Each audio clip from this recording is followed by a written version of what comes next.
Hello നമസ്കാരം. നമുക്ക് ഇന്നത്തെ പത്തരമാറ്റിൻ്റെ കഥ നോക്കാം കേട്ടോ.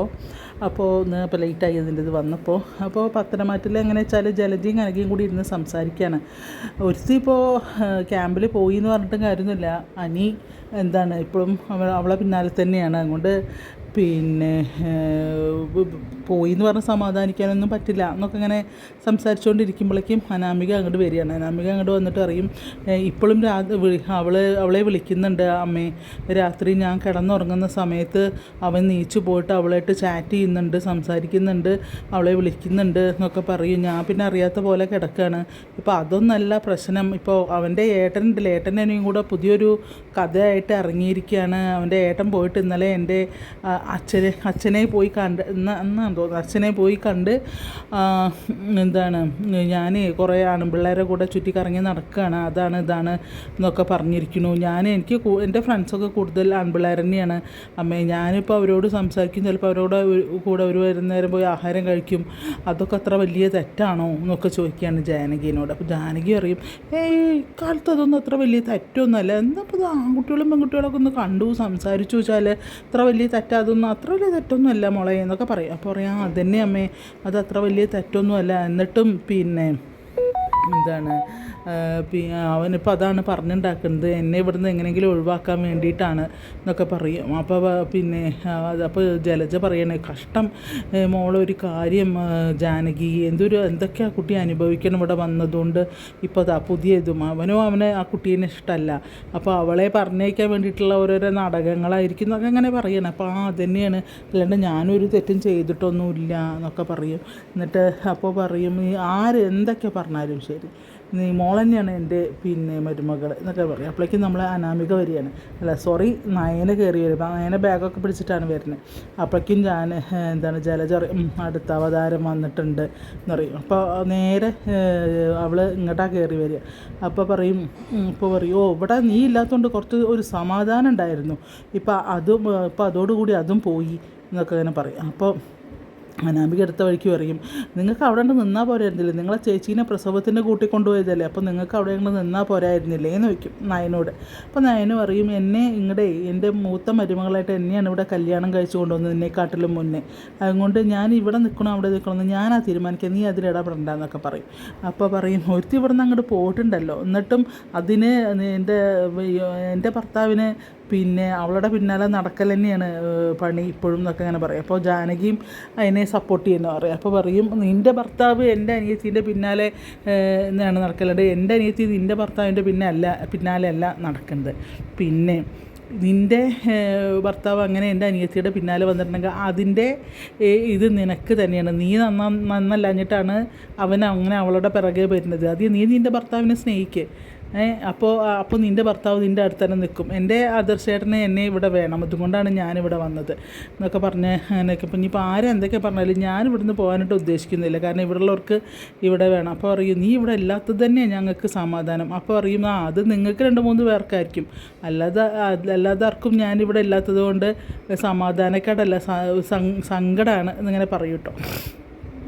അപ്പോൾ അവിടുന്ന് ഇങ്ങനെ പറയും, അതുകൊണ്ട് നീ നിൻ്റെ ഭർത്താവിനെ നേരെയാക്കാൻ നടക്കുക എന്നൊക്കെ പറഞ്ഞിട്ട് എൻ്റെ അനിയത്തീനെ കുറ്റം പറയാതെ എന്നൊക്കെ അങ്ങനെ പറഞ്ഞിട്ട് ദേഷ്യപ്പെടുകയാണ്. അത് കഴിഞ്ഞിട്ട് നയനെ അങ്ങോട്ട് പോകും ബാഗും തൂക്കിയിട്ട്. അപ്പോൾ പറയും, മോളെ ആരെന്തൊക്കെ പറഞ്ഞാലും മോൾ ഇവിടെ തന്നെ ഉണ്ടാവും, അല്ലാണ്ട് മോളെ എങ്ങോട്ടും പോവില്ല, ഈ ജീവിതകാലം മുഴുവൻ മോൾ ഇവിടെ തന്നെ ഉണ്ടാവും എന്ന് പറയും.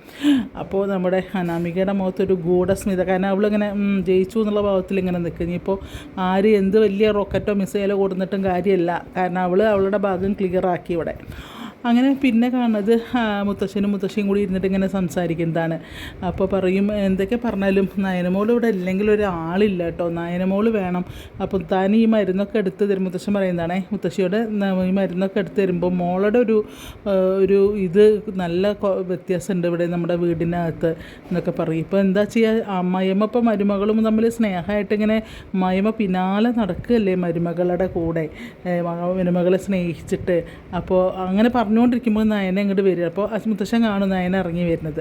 അപ്പോൾ വരുന്നുണ്ടെന്നാലും പക്ഷേ മുത്തശ്ശൻ ഒന്നും പറയില്ല. പറയാം മുത്തശ്ശ എന്ന് പറഞ്ഞിട്ട് ചോദിക്കും, മോള് വന്നോ, എന്തൊക്കെയുണ്ടെന്നൊക്കെ പറയും. മുത്തശ്ശ ആദർശേട്ടനെ എന്താ പറ്റിയെന്ന് അറിയില്ല, ആദർശേട്ടൻ എന്നോട് മിണ്ടുന്നില്ല എന്നറിയാം. അപ്പോൾ പറയും മിണ്ടുന്നില്ല, അതെന്താ ആദർശം മിണ്ടാത്തത് എന്നൊക്കെ പറയും. എനിക്കറിയില്ല, മോളടുത്ത് എന്തെങ്കിലും തെറ്റ് സംഭവിച്ചു? ഇല്ല മുത്തശ്ശ, എൻ്റെ അടുത്ത് ഒരു തെറ്റും സംഭവിച്ചിട്ടില്ല. പക്ഷേ എന്താ അറിയില്ല, ആദർശേട്ടൻ എന്നോട് പഴയതുമാതിരി ഇപ്പോൾ ഭയങ്കര ദേഷ്യമാണ്, സ്നേഹമൊന്നുമില്ല എന്നൊക്കെ പറയും. അപ്പോൾ പറയും അതെന്താ അങ്ങനെ? പക്ഷേ ആദർശ് എന്ന് പറഞ്ഞു കഴിഞ്ഞാൽ നമ്മുടെ കമ്പനിയുടെ ഇപ്പോൾ എന്നെക്കാൾ മുകളിലേക്ക് കയറിപ്പോയിക്കൊണ്ടിരിക്കുകയാണ് ആദർശ്. അപ്പോൾ ആദർശിനെ ഇപ്പോൾ ഞാൻ നേർവഴിക്ക് നടത്തേണ്ട കാര്യമൊന്നുമില്ല. അത് നിങ്ങൾ തമ്മിൽ വല്ല പ്രശ്നമാണെങ്കിൽ നിങ്ങൾ തന്നെ തീർക്കുക, അല്ലാണ്ട് ഞാനെന്താ അതിൽ ഇടപെടുന്നത് എന്ന് പറയും. ഇപ്പോൾ മുത്തശ്ശൻ, ഞാൻ ഇതൊന്നും പ്രതീക്ഷിച്ചല്ല മുത്തശ്ശൻ്റെ അടുത്ത് വന്നതെന്ന് പറയും. അപ്പോൾ പറയും ഞാൻ എന്താ നിങ്ങളുടെ കാര്യത്തിൽ ഞാൻ എങ്ങനെയാണ് ഇടപെടുക, മോളടുത്ത് വല്ലെങ്കിലും മിസ്റ്റേക്ക് വന്ന് നോക്കുമ്പോൾ ഇല്ല മുത്തശ്ശ, അറിഞ്ഞുകൊണ്ട് ഞാനൊരു തെറ്റും ചെയ്തിട്ടില്ല എന്നൊക്കെ പറയും. എങ്കിൽ നിങ്ങൾ രണ്ടാളും കൂടെ പറഞ്ഞ് തീർക്കുക, ഇനിയിപ്പോൾ ഞാൻ എന്താ അതിലൊക്കെ ഇടപെടാം, ഞാനൊരു രോഗിയല്ലേ, അപ്പോൾ ഞാൻ ഇനി അതിലിടപെടുന്നത് ശരിയാണോ എന്നൊക്കെ ഇങ്ങനെ ചോദിക്കും. അപ്പോൾ പറയും, അപ്പോൾ അങ്ങനെ സങ്കടം പറയുകയാണ് കേട്ടോ. അപ്പോൾ എന്തായാലും അവൻ വരട്ടെ എന്ന് പറയും. പക്ഷേ ഞാനെന്താ പറയുക എന്നൊക്കെ അങ്ങനെ പറയാലും മുത്തശ്ശൻ കൈയൊഴിയും, മുത്തശ്ശനും മുത്തശ്ശിയും കൈയൊഴിയും. അത് കഴിഞ്ഞിട്ട് മെല്ലെ സിറ്റോട്ടിക്ക് ഉമ്മറത്തേക്ക് പോവുകയാണ്. ഉമ്മറത്തേക്ക് പോകുമ്പോൾ മുത്തശ്ശി അറിയും, ഞാനേ മെല്ലെ ഒന്ന് പോയി നോക്കട്ടെ, അമ്മായി നമ്മുടെ അടുത്തേക്ക് പോയിട്ടുണ്ടാവും മരുമകൾ, ഞാനൊന്ന് പോയി നോക്കട്ടെ എന്നറിയും. അപ്പം ചെല്ല് നമുക്കൊക്കെ ഈ പ്രായത്തിൽ ഇതൊക്കെ കണ്ട് സന്തോഷിക്കാനല്ലേ പറ്റുള്ളൂ, എന്നാൽ പോയി നോക്കുകയെന്നറിയും കേട്ടോ. അപ്പോൾ ഇതും ഒരു രസം അല്ലേ എന്നറിയാണ് മുത്തശ്ശി. അപ്പോൾ ഉറങ്ങി ചെല്ലിയാണ്. അപ്പോൾ അമ്മയെ എന്ന് വിളിച്ചിട്ട് ചിലപ്പോൾ സിറ്റ് ഔട്ടിൽ ദേവയാനി ഇരിക്കുന്നുണ്ട്. അപ്പോൾ അമ്മയെന്ന് പറഞ്ഞിട്ട് ചിലപ്പോൾ മോളെ എന്ന് പറയും. പറഞ്ഞു അമ്മയെ ഒരു രക്ഷയില്ല, മുത്തശ്ശനും മുത്തശ്ശിയും കൈയൊഴിഞ്ഞു, മുത്തശ്ശന് എന്താ പറ്റിയെന്നറിയില്ല. മറ്റേ ഞാനെന്തെങ്കിലും സങ്കടങ്ങളൊക്കെ പോയി പറയുമ്പോൾ മുത്തശ്ശൻ എന്നോട് പിന്നെ ഇതിനെപ്പറ്റി എന്തെങ്കിലുമൊക്കെ ഒരു പോംവഴി പറയുന്നുണ്ട്, പക്ഷേ മുത്തശ്ശനും കൈയൊഴിഞ്ഞു, ഇവർക്കൊക്കെ എന്താ പറ്റിയെന്നൊക്കെ ചോദിക്കും. അപ്പോൾ പറയും പിന്നെ അതാണ് എനിക്ക് മനസ്സിലായത്, ഇതിപ്പോൾ എനിക്കൊന്നും ആദർശനോട് മറ്റുള്ളവരോട് പറയാൻ പറ്റണ സാഹചര്യം അല്ലല്ലോ എന്നൊക്കെ പറയും. അപ്പോൾ ഇതൊക്കെ മുത്തശ്ശി കേട്ട് അപ്പുറത്ത് നിൽക്കുന്നുണ്ട് കേട്ടോ. മുത്തശ്ശി ഇതൊക്കെ നോക്കിക്കൊണ്ട് നിൽക്കുന്നുണ്ട്. പക്ഷേ മുത്തശ്ശീനെ ഇവർ കാണുന്നില്ലേ. അപ്പോൾ പറയും ഇനിയിപ്പോൾ എന്താ ചെയ്യാന്ന് പറയും. എനിക്കറിയില്ല അമ്മേ, അപ്പോൾ എനിക്ക് എന്താ ഇനി ചെയ്യേണ്ടതെന്ന് എനിക്കറിയില്ല, അവർക്ക് എന്താ ആദർശേട്ടന് എന്താ പറ്റിയെന്ന് എനിക്കറിയില്ല, എന്തെങ്കിലും നമുക്ക് പറയാൻ, എന്നെ ഒന്നും പറയാൻ സമ്മതിക്കുന്നില്ല, എന്തെങ്കിലും പറയാൻ പറ്റിയാലല്ലേ നമുക്ക് എന്താണെന്ന് അറിയുള്ളൂ എന്നൊക്കെ അങ്ങനെ പറയും. എന്തായാലും അവൻ വരട്ടെ, പക്ഷെ ഞാൻ അച്ഛനോടും അമ്മോടും ഞാനെന്താ പറയുക, എനിക്കിപ്പോൾ ജയേട്ടനോടും ഒന്നും പറയാനൊരു നിവർത്തിയില്ല എന്നൊക്കെ അങ്ങനെ പറഞ്ഞുകൊണ്ടിരിക്കുകയാണ് കേട്ടോ. അത് കഴിഞ്ഞ് വേഗം മുത്തശ്ശൻ്റെ അടുത്ത് പോയിട്ട് പറയും, അവിടെ അമ്മായിയമ്മയും അമ്മായിയമ്മയുടെ അടുത്ത് പോയിട്ട് മരുമകൾ സങ്കടം പറയേണ്ടത്, പരിഭവം പറയേണ്ടത് പറയും. അപ്പോൾ അവർ രണ്ടാളും കൂടെ അത് പറഞ്ഞ് ഇങ്ങനെ ചിരിക്കുമ്പോഴേക്കും ദേവയാനി അങ്ങോട്ട് വരും. അപ്പോൾ ദേവയാനി വന്നിട്ട് ചോദിക്കുക, എന്താ അച്ഛനും ഇത്ര ചിരിക്കണേന്ന് ചോദിക്കും. അപ്പോൾ പറയുക, അതെന്താ ഞങ്ങൾക്ക് ചിരിച്ചുകൂടെ ഈ പ്രായത്തിലും നോക്കും മുത്തശ്ശൻ. അതല്ല അച്ഛനും അമ്മയും ഇങ്ങനെ ഇത്രയും സന്തോഷമായിട്ടിരുന്ന് കണ്ടിട്ടില്ല, അറിയോ, ഞങ്ങൾക്കൊക്കെ എന്തൊക്കെ പറയാനുണ്ടാവും എന്നൊക്കെ പറയും. അപ്പോൾ പിന്നെ അല്ല എന്താണ് നവ്യ ഇപ്പോൾ പ്രസവിക്കാൻ പോയിരിക്കുകയാണ്, അപ്പോൾ നമ്മുടെ വീട്ടിലെ ആദ്യത്തെ പേരക്കുഞ്ഞാണ് നവ്യ എന്നൊക്കെ അങ്ങനെ പറയാം. അപ്പോൾ പറയും ഇവിടുത്തെ ആദ്യത്തെ മരുമകൾ ആരാ എന്ന് പറയുമ്പോൾ പറയും അത് നയനല്ലേ. പറയും നിനക്കും ആഗ്രഹമല്ലോ അവൾക്കൊരു കുഞ്ഞുണ്ടായി കാണാൻ എന്നൊക്കെ അങ്ങനെ ദേവയാനിയോട് മുത്തശ്ശൻ പറയാണ്. അവരൊന്നിച്ച് ജീവിക്കരുതെന്നല്ലേ നിൻ്റെ ആഗ്രഹം എന്നൊക്കെ പറയും. അപ്പോൾ ഞാനിപ്പോൾ അതൊന്നും നോക്കുന്നില്ല, അവർക്കൊരു കുഞ്ഞുണ്ടാവണമെങ്കിൽ അതിപ്പോൾ അച്ഛനും അമ്മയ്ക്കൊക്കെ അവരുടെ കുഞ്ഞിനെ താലോലിക്കണം എന്നല്ലേ ആഗ്രഹം. അപ്പോൾ അതുണ്ടാവുകയാണെങ്കിൽ എനിക്ക് അത്ര വേറെ ഇതൊന്നുമില്ല. അതായത് 36 ഭാഗം മെല്ലെ മെല്ലെ ക്ലിയർ ആക്കുകയാണ് 36. അപ്പോൾ അങ്ങനെ സംസാരിക്കും. അപ്പോൾ പറയാം, അല്ല നീ ഇതുവരെ അതല്ലേ പറഞ്ഞിരുന്നത്, അവർ തമ്മിൽ അത് അകന്ന് നിൽക്കുകയാണെങ്കിൽ അത്രയും നല്ലതെന്നല്ലേ നീ പറഞ്ഞിരുന്നത് പറയുമ്പോൾ ഞാനിപ്പോൾ അതൊന്നും ആലോചിക്കുന്നില്ല അച്ഛാന്നൊക്കെ അങ്ങനെ പറയാൻ കേട്ടോ ദേവയാനി. പിന്നെ അത് അവരുടെ സംഭാഷണം അങ്ങനെ അത് കഴിയും. അത് കഴിഞ്ഞ് കഴിഞ്ഞ് പിന്നെ നമ്മുടെ എന്താ പറയുക എന്താണ് ആദർശ് ഇങ്ങനെ വരുമ്പോൾ ജയനും കൂടെ നിന്ന് സംസാരിക്കുക. അപ്പോൾ അത് പറയും ആകെ പ്രശ്നമാവുന്ന തോന്നുന്നത്, കാരണം നയനപ്പോൾ ആകെപ്പാടെ വിഷമത്തിലാണെന്നൊക്കെ പറഞ്ഞിരിക്കുമ്പോൾ ആദർശ് വരും. അപ്പോൾ കാർ നിർത്തി അങ്ങോട്ട് ചെല്ലും. അപ്പോൾ പറയും മോനെ ആകെ പ്രശ്നമാവുന്ന തോന്നണമെന്ന് പറയും. ഇപ്പോൾ എന്ത് പ്രശ്നം വെച്ചാൽ നിൽക്കും. നയന വന്നിട്ട് ഞങ്ങളടുത്തൊക്കെ നിന്ന് ഇങ്ങനെ പരിഭവം പറയുന്ന പോലെ പറയുന്നുണ്ട്, പക്ഷേ ഞങ്ങൾക്ക് നിന്നെ പേടിച്ചിട്ടൊന്നും ചെയ്യാനും പറ്റുന്നില്ല എന്നൊക്കെ ഇങ്ങനെ പറയും.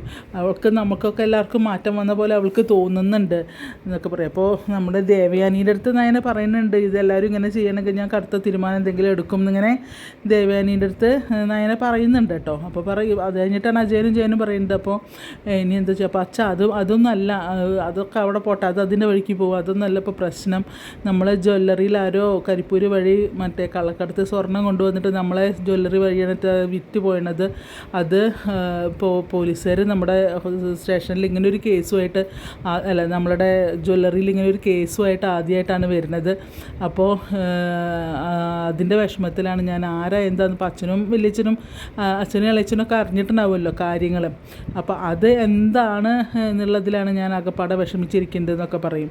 അപ്പോൾ പറയും നമ്മളെന്തായാലും തെറ്റൊന്നും ചെയ്തിട്ടില്ലല്ലോ എന്ന് പറയും അജയ്. അപ്പോൾ പറയും അത് നമുക്കറിയാം, പക്ഷേ പോലീസുകാർ അത് വളരെ സീക്രട്ടായിട്ട് തന്നെ വെച്ചിട്ടുണ്ട്. കാരണം ഇതുവരെ നമ്മളുടെ ജ്വല്ലറികൾക്കൊന്നും ഒരു മറ്റേ ഇതും വന്നിട്ടില്ല, ഒരു മോശം ഇത് വന്നിട്ടില്ല. അതുകൊണ്ട് അവർ വളരെ സീക്രട്ടായിട്ടാണ് വെച്ചിരിക്കുന്നത്. പിന്നെ സീക്രട്ടായിട്ട് അന്വേഷിക്കാൻ ഞാൻ പറഞ്ഞിട്ടുണ്ട്. അങ്ങനെ ആരെങ്കിലും ഉണ്ടെങ്കിൽ അപ്പോൾ നമുക്ക് അവരെ വേണ്ട നടപടി എടുക്കാൻ വേണ്ടി പറഞ്ഞിട്ടുണ്ട്. മുഖം നോക്കാണ്ട് തന്നെ വേണ്ട നടപടി എടുക്കാൻ വേണ്ടി പറഞ്ഞിട്ടുണ്ട് അറിയാം. അപ്പോൾ അറിയും ഇപ്പോൾ നവ്യ ഗർഭമുണ്ടായിരിക്കുന്നത് ഇരിക്കുകയല്ലേ. അപ്പോൾ അബി നല്ല വിലപിടിപ്പുള്ള സമ്മാനങ്ങളൊക്കെ കൊണ്ടു കൊടുക്കുന്നുണ്ട്. പക്ഷേ നമ്മൾ കൊടുക്കുന്ന ശമ്പളത്തിനും പുറമേ നിന്നാണ് അവൻ വിലപിടിപ്പുള്ള സമ്മാനങ്ങൾ കൊണ്ടുകൊടുക്കുന്നത്. പിന്നെ അവൻ വല്ലാണ്ട് ആർഭാട ജീവിതമാണ് നയിക്കുന്നത്. അതിനൊക്കെ എവിടെ നിന്നാണ് കാശ് എന്നുള്ളത് അന്വേഷിക്കേണ്ട കാര്യമുണ്ടെന്ന് പറയാം. അപ്പോൾ പറയാം അത് ചെയ്യുകയാണെങ്കിൽ അബി തന്നെ ചെയ്യുള്ളൂ എന്ന് പറയാം. ജയനും രണ്ടാളും തന്നെ പറയും അത് ചെയ്യുകയാണെങ്കിൽ അത് അവൻ തന്നെയാവും ചെയ്യുക, അതിപ്പോൾ കണ്ടുപിടിക്കുന്ന രഹസ്യമായിട്ട് അത് അന്വേഷിക്കണം എന്നൊക്കെ ഇങ്ങനെ പറയുകയാണ്. അപ്പോൾ അങ്ങനെയാണെങ്കിൽ ഇപ്പോൾ അവളിപ്പോൾ ശക്തമായിട്ടുള്ളൊരു തീരുമാനം എടുക്കാനും പറ്റില്ല. കാരണം ഇപ്പോൾ നവ്യ അങ്ങനെ ഗർഭമുണ്ടായിരിക്കുമ്പോൾ നമ്മൾ അവൻ്റെ പേർക്ക് എന്തെങ്കിലും ആക്ഷൻ എടുത്തു കഴിഞ്ഞാൽ അതും അവളെ ബാധിക്കില്ലേ. അപ്പോൾ അതെല്ലാം കൂടെ ആകെ പെട്ടു. അപ്പോൾ പറയും അങ്ങനെ എന്തെങ്കിലും പ്രശ്നമാണെങ്കിൽ അവനെ ജ്വല്ലറിയിൽ നിന്ന് ഒഴിവാക്കാൻ നിവർത്തിയുള്ളൂ. മാത്രമല്ല മുത്തശ്ശൻ അറിഞ്ഞു കഴിഞ്ഞാൽ ഈ വീട്ടിൽ നിന്ന് തന്നെ അവനെ ഒഴിവാക്കും എന്നൊക്കെ അങ്ങനെ പറയാൻ കേട്ടോ. അപ്പോൾ അവിടുന്ന് അങ്ങനെ ആകെ ഇങ്ങനെ സംസാരമാണ്. അപ്പോൾ എന്തായാലും നോക്കാം, എന്തായാലും പോലീസുകാരിങ്ങനെ അന്വേഷിക്കുന്നുണ്ടല്ലോ, അവർ സീക്രട്ടായിട്ടാണ് അന്വേഷിക്കുന്നുണ്ട്. അപ്പോൾ നോക്കാം എന്നിങ്ങനെ പറയുകയാണേ. അത് കഴിഞ്ഞ് പിന്നെ ചെല്ലുമ്പോൾ നമ്മുടെ അനി ഇങ്ങനെ വിഷമിച്ചിരിക്കുന്നുണ്ട്. അപ്പോൾ അനി അറിയും എൻ്റെ അടുത്തേക്കാണ് ആദർശയില്ല. അപ്പോൾ അറിയാം നീ എന്താ ഇങ്ങനെ വിഷമിച്ചിരിക്കുന്നത്, നിനക്കെന്താ പറ്റിയത്, നീ ഏത് നേരം നോക്കുമ്പോൾ ഇപ്പോൾ ഫോണിൽ കുത്തിപ്പിടിച്ചിരിക്കണമല്ലോ എന്നറിയാം. അപ്പോൾ അല്ലാണ്ട് ഞാൻ എന്താ ഏട്ടാ ചെയ്യാറ്, എടാ നിനക്ക് 2-3 ബ്രാഞ്ച് തന്നതല്ലേ, നീ എന്തുകൊണ്ടാണ് ആ ബ്രാഞ്ചുകൾ നോക്കാത്തത്, നിന്നെ വിശ്വസിച്ചല്ലേ ഇത് ഏൽപ്പിക്കുന്നത്, ഇനിയിപ്പോൾ 2 പോലും ഒന്നിലെങ്കിലും നിനക്കൊന്ന് പോയിക്കൂടെ എന്ന് പറയും. എനിക്ക് അതിനോടൊന്നും ഒരു താല്പര്യമില്ല ഏട്ടാ, എനിക്ക് അങ്ങനെ വലിയ വലിയ ഉത്തരവാദിത്തങ്ങളൊന്നും ഏറ്റെടുക്കാൻ എന്നെ കൊണ്ട് വയ്യാറിയും. നിൻ്റെ സ്ഥാനത്ത് ഇപ്പോൾ അബി ആണെങ്കിൽ അബി വല്ല മനോഹരമായിട്ട് ഇപ്പോൾ ഇത് ഏറ്റെടുത്തിരുന്നു അറിയും, എന്നാൽ അബിക്ക് കൊടുത്തോളൂ അറിയാം, എനിക്കൊരു പരാതിയില്ല അറിയും. അങ്ങനെ അവന് കൊടുക്കാൻ പറ്റില്ലല്ലോ, അതല്ലേ പ്രശ്നം എന്ന് പറയും. ഏട്ടാ നീ എന്തെങ്കിലും ചെയ്യറിയും, എനിക്ക് ഒന്നിനോട് ഒരു താല്പര്യമില്ല ഏട്ടാ, ഏട്ടനെ അറിയില്ല എൻ്റെ അവസ്ഥ എപ്പോഴത്തേന്ന് പറയും. അതിൽ പറയും അത് വിടടാ, അത് ഞാൻ അവളുടെ അച്ഛനോട് പോയി സംസാരിച്ചു കഴിഞ്ഞു, അതുകൊണ്ടൊന്നും കാര്യമില്ല ഏട്ടാ എന്നൊക്കെ ഇങ്ങനെ പറയും. അവരുടെ അടുത്തൊന്നും പോയി സംസാരിച്ചാൽ അവർ അതിന് വേറെ പിന്നെ ഇതേ കാണുള്ളൂ, അങ്ങനെ എന്നൊക്കെ പറയാം. എന്തായാലും നീ കുറച്ചും കൂടെ ഇതായിട്ടിരിക്കുക, അല്ലാണ്ട് നീ എന്ത് ജോലി ചെയ്യുക, എന്നാൽ നീ പിന്നെ 2 പോട്ടെ, ഒന്നില്ലെങ്കിൽ പോയി വിവരങ്ങൾ അന്വേഷിക്കുക, ദിവസവും പോയി കാര്യങ്ങൾ അന്വേഷിച്ച് അതിൻ്റെതായ ഇതൊക്കെ ചെയ്യേണ്ടത് നീ എന്നെ പോലെ തന്നെ ഇതിലാവണ്ട, അതിൻ്റെ നീ എന്താ ഇതുവരെ പോവാത്തത് എന്നൊക്കെ ചോദിക്കുന്നുണ്ട്. അപ്പോൾ ആദർശ് എന്ന് പറയുമ്പോഴും അവന് അതൊന്നും ഒരു താല്പര്യമില്ലാത്ത പോലെ നിൽക്കുകയാണ് കേട്ടോ. അവസാനം പറയും നീ ഇങ്ങനെ പോയാൽ ശരിയാവില്ല നീ കുറച്ചും കൂടെ ഇതാവണം എന്നൊക്കെ പറഞ്ഞ് ഇങ്ങനെ അനിയോട് സംസാരിക്കുകയാണ് നമ്മുടെ ആദർശ്. അത് കഴിഞ്ഞ് പിന്നെ നയനയുടെ വീട്ടിലേക്ക് വിളിക്കുന്നുണ്ട്. നയനയുടെ വീട്ടിലേക്ക് വിളിച്ചിട്ട് അമ്മയോട് അച്ഛനോടും അപ്പോൾ അമ്മയ്ക്ക് എന്താ മോളെ എന്താ അവിടെ വിശേഷം നോക്കിയപ്പോൾ കുഴപ്പമൊന്നുമില്ല. ആദർശ് നോക്കുമ്പോൾ ആദർശമായിട്ട് എപ്പോഴും ഉണ്ടെന്നൊന്നുമില്ല, അത് എന്തായാലും വരട്ടെ ഞാനൊന്ന് സംസാരിച്ച് നോക്കട്ടെ, എന്താ പ്രശ്നം എന്ന് അറിയില്ലല്ലോ അറിയാം. എന്തായാലും മോളെ നീ അത് എങ്ങനെയെങ്കിലും പറഞ്ഞ് പരിഹരിക്കണം പറയുമ്പോൾ അപ്പോൾ കനക പറയും പറഞ്ഞ് പരിഹരിക്കണം മോളെ എന്ന് പറയുമ്പോൾ പറയാൻ സമ്മതിക്കണ്ടേ, ഞാൻ എന്തെങ്കിലും സംസാരിക്കാൻ ചെല്ലുമ്പോൾ തന്നെ ദേഷ്യമാണ് എന്നൊക്കെ പറയും. അപ്പോൾ പറയും ഇത് അങ്ങനെ നീട്ടിക്കൊണ്ട് പോകണ്ട മോളെ എന്നൊക്കെ അങ്ങനെ പറയും. അപ്പോൾ ഞങ്ങൾ വരണോ ചോദിക്കും. വേണ്ട അമ്മേ, അച്ഛനും അമ്മയും വരണ്ട, നിങ്ങൾ നവ്യച്ചിയുടെ കാര്യങ്ങൾ ശ്രദ്ധിച്ചാൽ മതി, എന്തെങ്കിലും ഇതുണ്ടെങ്കിൽ ഞാൻ അങ്ങോട്ട് വിളിക്കാം എന്നൊക്കെ പറയും. എന്തായാലും മോള് അത് എങ്ങനെയെങ്കിലും വേഗം പരിഹരിക്കാൻ നോക്കുക, രണ്ടാളും പഴയതുമാതിരി പിണങ്ങി മാറി നിൽക്കരുത്, രണ്ടാളും കൂടെ പരിഹരിക്കാൻ നോക്കുക എന്നൊക്കെ ഇങ്ങനെ കനക പറയുകയാണ്. അപ്പോൾ ശരി അമ്മയെന്ന് പറഞ്ഞിട്ട് നയന അങ്ങനെ ഫോൺ വയ്ക്കുന്നുണ്ട്. അപ്പോൾ ഗോവിന്ദൻ പറയാണ് ഇതിപ്പോൾ ഒന്ന് വെച്ച് നീട്ടി കൊണ്ടുപോകണ്ട, ഇനിയിപ്പോൾ ഇതിങ്ങനെ കുട്ടികൾ തമ്മിൽ വല്ല പ്രശ്നങ്ങളുണ്ടെങ്കിൽ നമുക്ക് അവിടെ ചെന്നിട്ട് നമുക്കത് പറഞ്ഞ് പരിഹരിക്കാം, അല്ലാണ്ട് ഇതിപ്പോൾ ഇങ്ങനെ വലിച്ചു നീട്ടി കൊണ്ടുപോകണ്ട എന്നൊക്കെ പറയും. കാരണം ഇതുവരെയും പിണങ്ങി നടന്ന് ഇപ്പോൾ ഒന്ന് സ്നേഹിക്കാൻ തുടങ്ങിയിട്ടുള്ളൂ രണ്ടാളും. അപ്പോഴേക്കും വീണ്ടും പിണക്കത്തിലേക്ക് വന്നു കഴിഞ്ഞാൽ ഇങ്ങനെ, അതായത് ഇങ്ങനെ സ്നേഹിച്ചിരിക്കുന്നവർ പിണങ്ങി കഴിഞ്ഞ് കഴിഞ്ഞാൽ പിന്നെ അതൊരു വല്ലാത്തൊരു അകൽച്ചയായി തീരും. അതിനുള്ളൊരു ഇത് കൊടുക്കണ്ട എന്നൊക്കെ ഇങ്ങനെ ഗോവിന്ദനും കനകയും കൂടി ഇങ്ങനെ ചർച്ച ചെയ്തുകൊണ്ടിരിക്കുന്നതാണ് ഇന്നത്തെ പവിത്രത്തിൻ്റെ കഥ. അപ്പോൾ ആരും മിസ് ചെയ്യാണ്ട് കാണുക. അതുപോലെ രാധാ സോമിലി കിച്ചൺ ആദ്യമായിട്ട് കാണുന്നവരാണെങ്കിൽ ഒന്ന് സബ്സ്ക്രൈബ് ചെയ്യണേ പ്ലീസ്. അതുപോലെ ഒരു ലൈക്ക് ചെയ്യണേ. അതുപോലെ തന്നെ ഒരു എന്താ പറയുക, നിങ്ങൾ ആ ബെല്ലൈക്കണൊക്കെ ഒന്ന് അമർത്തി പ്ലീസ് സപ്പോർട്ട് ചെയ്യണേ പ്ലീസ് പ്ലീസ് പ്ലീസ്. അതുപോലെ എന്താ പറയുക, കഥയാണ്, ചെറിയ ചെറിയ മിസ്റ്റേക്കുകളൊക്കെ ഉണ്ടാവും, അതൊക്കെ ക്ഷമിക്കണേ. ഓക്കെ, എല്ലാവർക്കും നല്ലൊരു ദിവസം ആശംസിച്ചുകൊണ്ട് നിർത്തുന്നു. Thank you.